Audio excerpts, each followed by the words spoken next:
Okay, gentlemen, you both received your instructions in the dressing rooms. Obey the commands. Protect yourselves at all times. Right now, we're going to call it here, just under the letters. Right here, just under the letters, all right? Tap it up, let's go to work. Much was made of coming up 2 weight divisions for Rigo to take on Lomachenko. They weighed in again by way of a clause in the contract this morning to make sure there wasn't too much weight gain by Lomachenko. At 9 a.m., Lomachenko had breakfast. He came in at 137. Rigo checked in at 130 this morning. 12 rounds for the 130-pound World Championship. Timothy Bradley, what will you look for early on here? This is going to be a chess match, a high-level chess match. Lomachenko normally starts a little slow. He picks it up midway point. I think in the beginning, I think he's going to be looking at Rigo, trying to check out his plan, see what he's trying to do, what he wants to do, and he'll pick it up midway point. One thing we didn't mention in the tail of the tape, these guys have fought together more than 900 times between them. There is 1 loss since 2003. An absurd combined amateur and pro record of 885 and 14. 885 wins between their amateur and pro careers with these 2 guys in the ring. Rigondeaux just landed a quick 1-2 on Lomachenko. Lomachenko had his guard partially up, but I thought something went through right there. He met Lomachenko where he was going to be.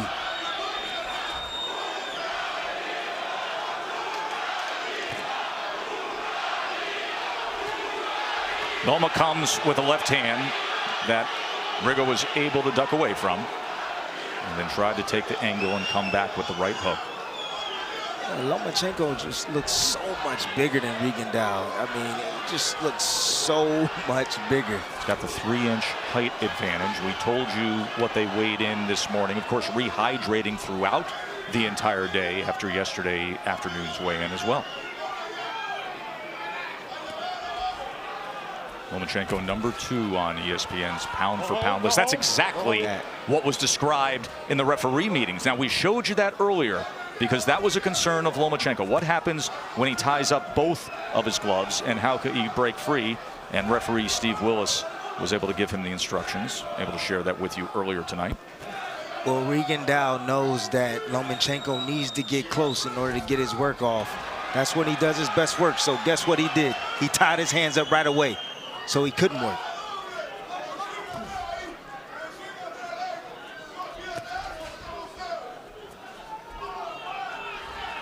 I believe these rounds are going to be really tough to score.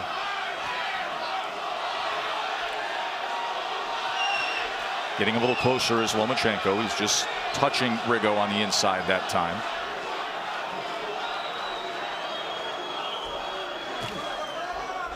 See the footwork, doubles up that jab with the right hand. Watch Lomachenko's jab. It is incredibly swift. Coming with a straight left hand down that time was Lomachenko, as Rigo was caught in that defensive posture he's comfortable in. End of round 1 for the title. This is what happened in the locker room pre-fight. The referee instructions. Loma was concerned. And then this, Tim, was what we saw in the first round. Exactly. Like I told you, every time Lomachenko steps in, he likes to work. Rigondeaux didn't allow him to work, but that is exactly what he was complaining about to the referee and showing him that's what and he wanted to figure a way out how he can get his hands released. Lomachenko says he learned all he needed to about professional boxing in his second match against Orlando Salido. Guillermo Rigondeaux might still teach him a thing or two. Right now, Rigondeaux looks sturdy, not fazed by all the movement that Lomachenko's doing. Looks like he's in total control, but that right hook right there looked like it stung Rigondeaux a little bit. You could hear it. Bernardo Osuna was listening in to the corner of Guillermo Rigondeaux. Bernie, what can you tell us? Pedro Diaz, who trained Guillermo Rigondeaux during his amateur career on his way to gold medals, told him, go win points. Very simple, Very precise instructions. Now, how does he do it? That's the question. Now, that is the big question, because he has gathered up points throughout his career and then coasted home with that classic Cuban style. Piling up points is an amateur way of thinking, is it not, Tim?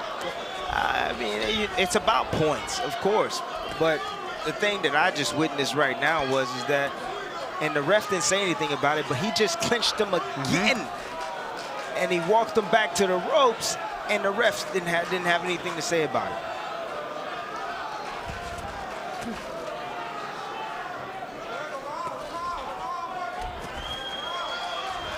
Lomo trying to get to the inside behind that jab. There's another moment there, and on what was assumed to be a break, he connected. He was trying to pull free. That was the concern pre-fight, and now Willis will have a conversation with him. Lomachenko is just he's a well-oiled machine. He can fight anywhere. He knows every area of the ring, inside, outside, you name it. And that has a lot to do with the footwork that came about with a unique find by his father when he was a kid. He took him away from boxing for a little bit, Mark. When he was 6, 7 years old, his father insisted on 4 years of Ukrainian dance. He said, no, Dad, I don't want to do it. Can I find another sport? He says, you want to be a fighter, you must learn to dance. And what we do see here is, I would say, the best footwork in boxing. So he took traditional Ukrainian dance classes. And Timmy, you love Loma's footwork. Oh my goodness. Don't be surprised if this fight don't go the distance. Look at the grasping behind the neck by Rigo right there. As I think Steve Willis is going to have to take control of things here at the conclusion of round number 2. Holding behind the neck now by Rigo as he tries to fire off the left uppercut.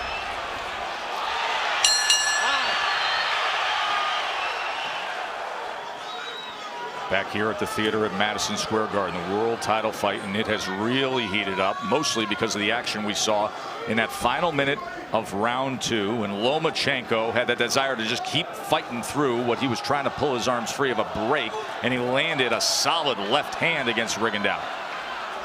Pace has clearly picked up here. I'll show you the replay of what we saw in round number 2, and watch this moment here. As they're clinching, he squats down, and then both men come with an exchange. There was the uppercut, and then the straight short left hand by Loma, saying, come on, let's make this a fight. And it is indeed. We're seeing Rigo's strategy is that hold, and the answer that Lomachenko has is not just a jab, but a double jab. Look for the straight left hand of of Lomachenko. Look for that shot. It's open. Every time Lomachenko steps forward, you see Rigondeaux lean to his left hand, his left side. He's right in the line of fire for that left hand. Look at Rigondeaux, able to duck down, get off to the side, stay just, and I mean just, out of the range of some of those punches.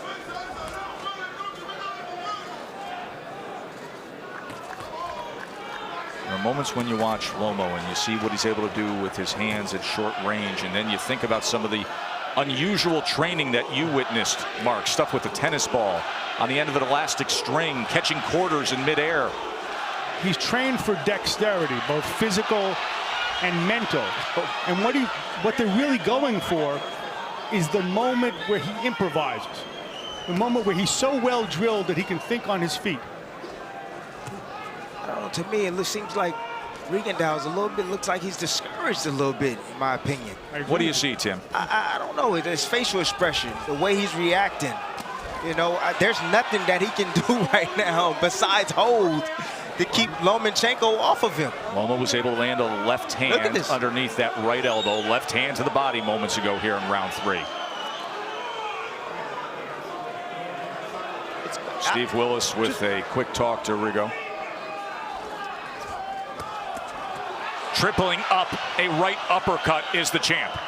He is playing with Rigondeaux right now. When Lomachenko is at his best, he doesn't look like any other fighter. He has what Pacquiao had, what Ali had. Looks like Lomachenko. He's a little bit of the best parts, the most sensational parts, the most entertaining parts of some of the all-time greats. But to your point, We haven't seen it before.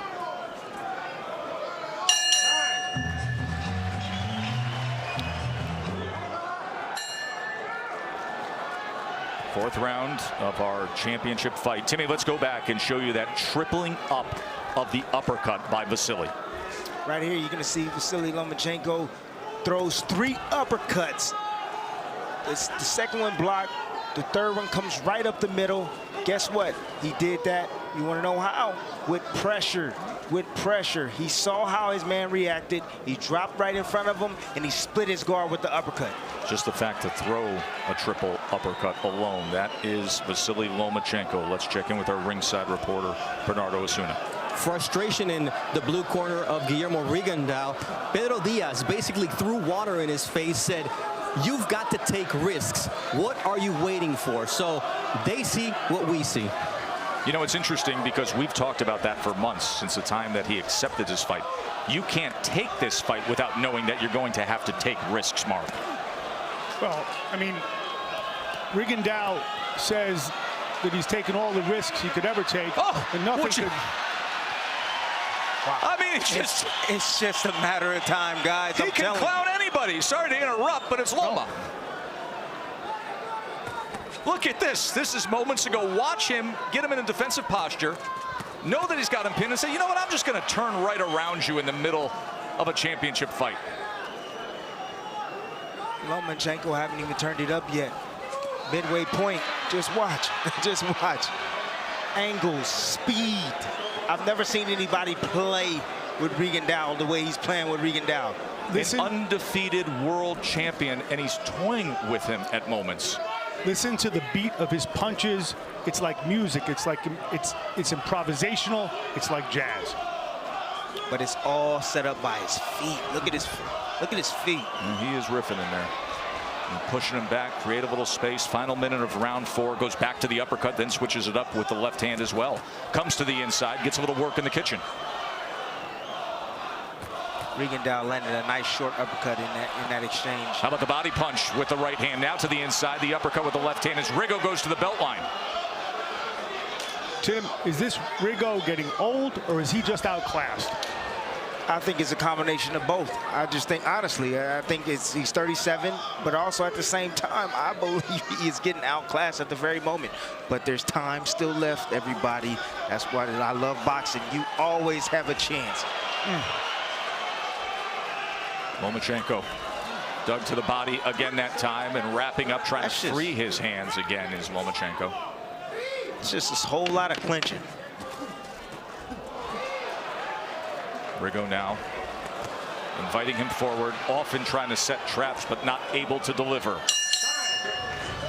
17-0 is Guillermo Rigondeaux. But Timmy said, outclassed so far tonight by the champ, Vasily Lomachenko. Rigondeaux says he's seen everything. Nothing worse could be done to him that was done in Cuba. I don't think he's seen this before. Never seen anything like Lomachenko before. Lomachenko said he's the Cuban assassin. He's beat about 7 of them in his amateur career, and he's about to be number 8.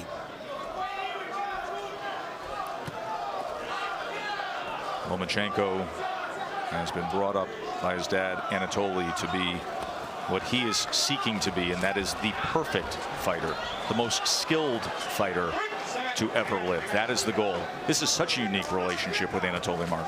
It's usually a failed experiment to create a perfect athlete in anything, much less a sport, is dangerous and treacherous. As this one, the strength and conditioning coach, Cecilio Flores, asked Anatoly, when did you know? Anatoly turned to him and said, before he was conceived. You know, we rave about him, and someone would look at the record and say, yeah, but what about that one loss? Well, folks, when you fight a world champion for a world title in your second pro fight, and you make that transition to the pro ranks, guy comes in overweight, roughs you up, continued low blows. It's a learning lesson. But, Mark, when you go back to the past, and this is where Floyd Mayweather did a disservice to the sport for many years, because we started overvaluing the zero in the loss column. But all the greats of past generation had a loss. In fact, they used to say you're not even ready to fight for a world title until you've learned from a loss. Well, I don't think your career becomes a dramatic proposition until you lose. A loss is the most overrated commodity in all boxing. There was a punch right there on the break. You saw Steve Willis come in, and then Rigo still through, but this has become an issue with the clinching, and there's a combination from Rigo.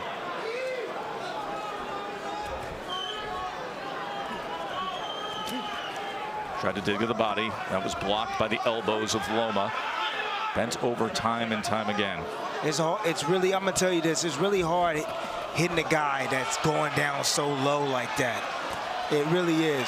That time he turned to give an angle with the right hand. Well, Lomachenko, there's nothing that he hasn't seen. There's nothing that he can't do in the ring, and he's going to find a way on how to hit this man while he's down like that. What would you be doing, Tim? Well, I would go to the side he leans to. I would throw my right hooks like he's there right there. That's what I would do, and come behind it when he pops up with the straight left hand. You have to remember, this is a guy who has not lost since 2003, and the best he's got is ducking and holding. Mary threw his punch with the most intent that we've seen tonight. Look at Lomo as he's being ridden back in a headlock that time, looking over to the referee. I think Steve Willis is going to have a lot of work ahead of him as we get to these middle and later rounds here of this world title fight as Loma's in control.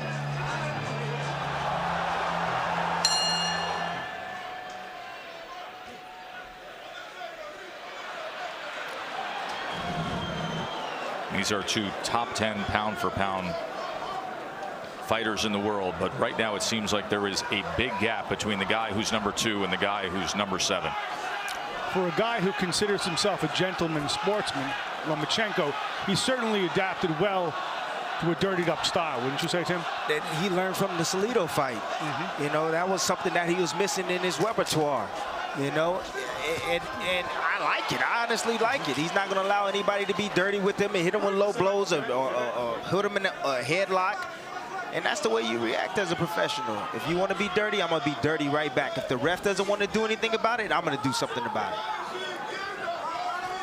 Bernardo, what can you offer? You know, in the corner, it was very interesting because they told him, we want you to spin him, we want you to feint and then throw quick combinations, and reminded him of that Salido fight because that's what changed. And you'll remember what he told us in the fighter meetings. Lomachenko said, I only need to make a mistake once and I learn, and that's what he's proving tonight, much to Tim and Mark's point. Yeah, that Salido fight was the great learning experience. Put a notch in the belt. And now he's dealing with it perfectly here against Rigondeaux. And you can see he's getting a little more used to some of these tactics, especially with Rigondeaux bending down, creating a little bit of space, and then pumping in those right hands. Now turns to the side, takes the angle to the left to try to find something.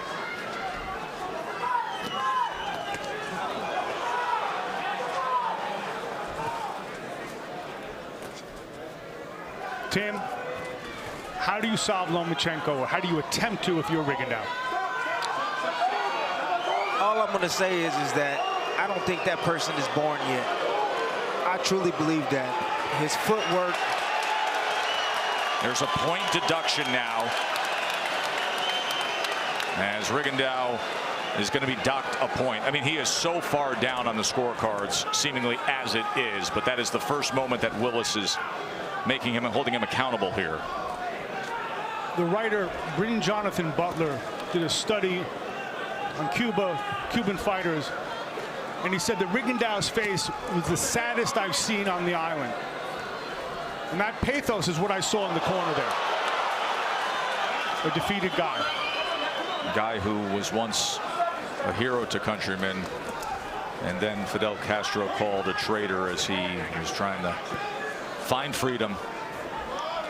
And he found freedom, and he found wealth, and he found fame. But tonight, deep into the autumn of his career, he is finding the most skilled fighter in the world opposite him. Another combination from Loma, and Loma once again looks over at Willis. As we come to the end of round number 6 here.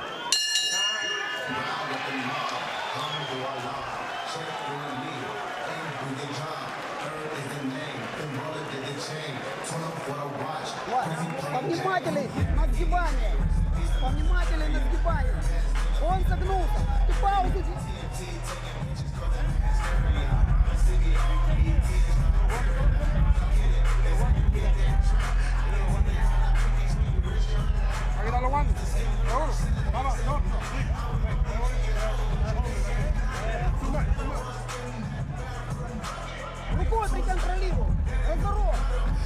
решает, поэтому не получается. Четвертый разворот. И оттуда снизу, как можно ниже. Рука заблокирована, ты безопасен.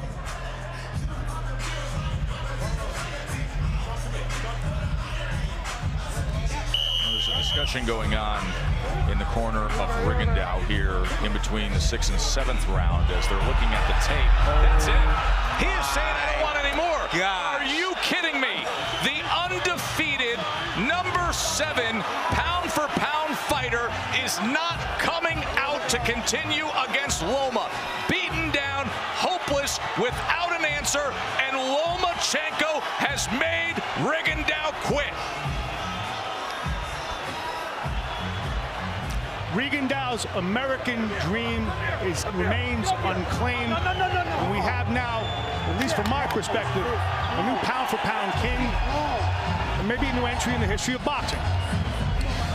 Yeah, honestly, I still think there's groundwork, but I've never seen anybody with skills like Rigondeaux. I can tell. I mean, excuse me, like Lomachenko. Never seen anybody like skills like him. Amazing, amazing, amazing. He was clowning him as early as the 2nd round. He threw the triple uppercuts in the 3rd. It continued time and again. The fouling started by Rigondeaux. Bernardo, what were you able to gather in that corner of the Cuban? All right, there's different versions because it's an injured hand, and Pedro Diaz was messing with the left glove of Guillermo Rigondeaux, and he wanted to take the glove off as soon as he went into the corner. And I asked Pedro what happened. He said he's not going to continue. He's not going to continue. It's his hand. Listen, you can talk about injured hands all you want. That's part of fighting.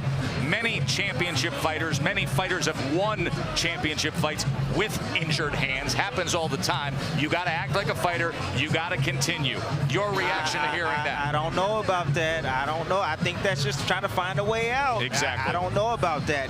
I didn't even see him really land a left hand.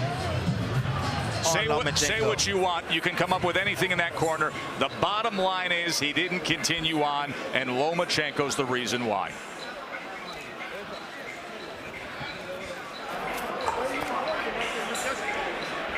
It's Lomachenko in his promotional camp. Gathered here. They will look at that hand. Leave it on right now. We'll check it out in the back. So they are looking at that left hand. Surviving and advancing is part of the game. This was the conversation with trainer and fighter. Do you want to continue? And he said no. You shook the head off, and then he goes to the right hand to start untaping the right glove. And that was the end of it. In a dominating performance by Vasily Lomachenko. Rigondeaux came in 17-0. He moved up 2 weight classes. We talked about the inactivity. We talked about the concerns of being older. We talked about being the naturally smaller man. He was not the more talented man. In many ways, what I saw tonight was harmony, Lomachenko versus entropy. Rigondeaux trying to muck it up by holding. The first round, by anyone's standard, was very, very close. And what you saw was Lomachenko adapt on the fly. I love what I saw tonight. I did not expect, well, I kind of did from the first round. I expected that, you know, this fight possibly wouldn't go the distance. Granted that the way. Let's check in with Bernardo one more time. Excuse me. No, you're fine. All right, when I was talking to Pedro Diaz in the corner, he said apparently he hurt his hand. And then I looked at Rigo and I said, Rigo, what happened? He pointed to the top of his left knuckle, but it's very suspect because you saw on that image how it was the right glove that they were playing with originally in the corner. So it may be protecting the fighter's reputation. Let's go up to Michael Buffer. Ladies and gentlemen, here at Madison Square Garden, the contest comes to an end as the challenger, Rigondeaux, has indicated an injury to his left hand. His corner tells the referee he cannot continue. At the end of round 6, the winner by TKO victory, still the WBO Super